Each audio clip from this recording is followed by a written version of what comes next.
At the mouth of the Savannah River, Fort Pulaski stands as a monument to military engineering. Its massive walls echo a reminder of the changing nature of warfare.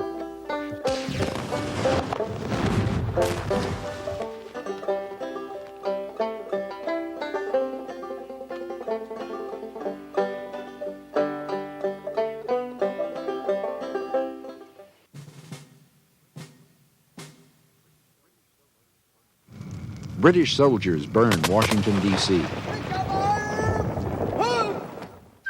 President James Madison, determined to strengthen his nation's coastal defenses, set into motion a plan to develop a system of forts from New England to the Gulf Coast. General Simon Bernard, a distinguished French military engineer who had served under Napoleon, was selected to design the forts. The general chose Cockspur Island as the site of a fort to protect both entrances of the Savannah River from attack. Cockspur has been considered a strategic location since colonial times, when it was the site of Fort George. 1829. Major Samuel Babcock, U.S. Army Corps of Engineers, begins work on what will be known as Fort Pulaski. In the north, a young lieutenant fresh out of West Point receives his first military assignment. Robert E. Lee reports for duty on Cockspur. Lee started work right away. He set up the system of drainage and dikes on the island. He made several surveys and actually pinpointed the permanent site for the fort. Babcock, his health failing, was replaced by Lieutenant Joseph K.F. Mansfield, who would oversee the completion of Fort Pulaski. The name Pulaski, given the new fort in 1833, is in honor of Count Casimir Pulaski, the Polish nobleman who was mortally wounded at the Battle of Savannah while fighting for the Patriots during the American Revolution. 1847. Fort Pulaski is completed. An estimated 25 million bricks went into the construction of this masterpiece of masonry. Much of the hard labor required to build the fort was performed by slaves contracted from local rice plantations. Masons and carpenters were recruited in Savannah and from the north. The graceful arches seen throughout the fort support an enormous brick roof and upper structure designed to hold all the guns on the parapet. To carry this tremendous weight, hundreds of wood pilings, some of which were 70 feet in length, were driven into the mud, then capped with a platform on which the entire fort rests. The Army engineers planned Fort Pulaski so perfectly that after a century and a half, there are no cracks in the walls due to the settling of the foundation. December 20th, 1860. South Carolina votes to secede from the United States. In Charleston Harbor, federal forces seized Fort Sumter. Fears rose in Savannah that Fort Pulaski might also be taken.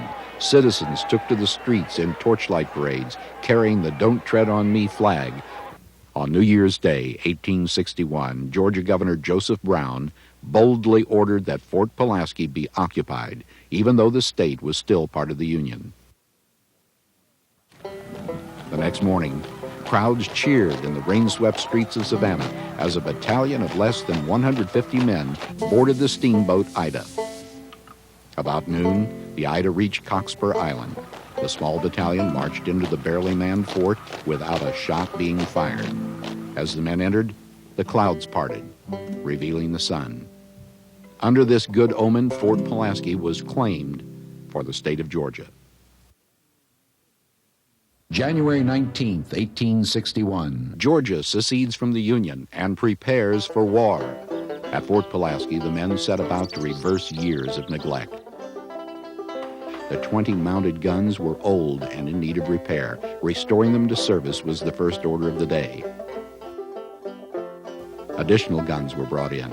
In April, the 1st Georgia Regulars joined the garrison, and Fort Pulaski flew the flag of the Confederacy. In May, Union ships had closed off the Savannah River to all but a few daring blockade runners. By autumn, President Lincoln had ordered a large Union army and naval expedition to invade the South Atlantic coast. In November, the Union fleet and expeditionary force attacked and destroyed forts at Port Royal Sound, only a few miles to the north of Cockspur. The next day, a force of over 12,000 men landed at nearby Hilton Head Island, within sight of Fort Pulaski. Later that month, Brigadier General Robert E. Lee returned to the fort he had helped to build. He stood on the ramparts with Charles H. Olmsted, the Savannah native who commanded the fort. Together, they studied the shoreline of Tybee Island about a mile away. They will make it very warm for you with shells from that point, but they cannot breach at that distance. Lee's confidence was based on existing knowledge of the power of artillery against masonry from that range. Inside the 7.5-foot solid brick walls of Fort Pulaski, the garrison felt secure. But still, there was much work to be done. On Lee's instructions, Olmsted built traverses or mounds of earth between the guns on the walls. Ditches were dug in the parade ground to trap rolling shells. The light colonnade or porch in front of the officers' quarters was torn down, and the entire inner circuit of the fort was covered with heavy timbers over the casemates. These, in turn, were covered with several feet of earth. On Tybee Island, the Confederate battery positioned to prevent landing parties was determined to be isolated and vulnerable, and its guns were withdrawn. Union forces, seizing the opportunity, landed a strong naval force and took possession of Tybee Island on November 24, 1861. Brigadier General Thomas Sherman, commander of the U.S. Expeditionary Force, inspected the island and concluded it might be possible to weaken Fort Pulaski from batteries located on Tybee in preparation for a frontal assault. Sherman's chief engineer, Captain Quincy Adams Gilmore, had a different idea. He saw a way to take the fort without risking the lives of Union soldiers in a headlong charge. Gilmore thought he could breach the walls of Fort Pulaski by using a new advance in military weaponry, the rifled gun.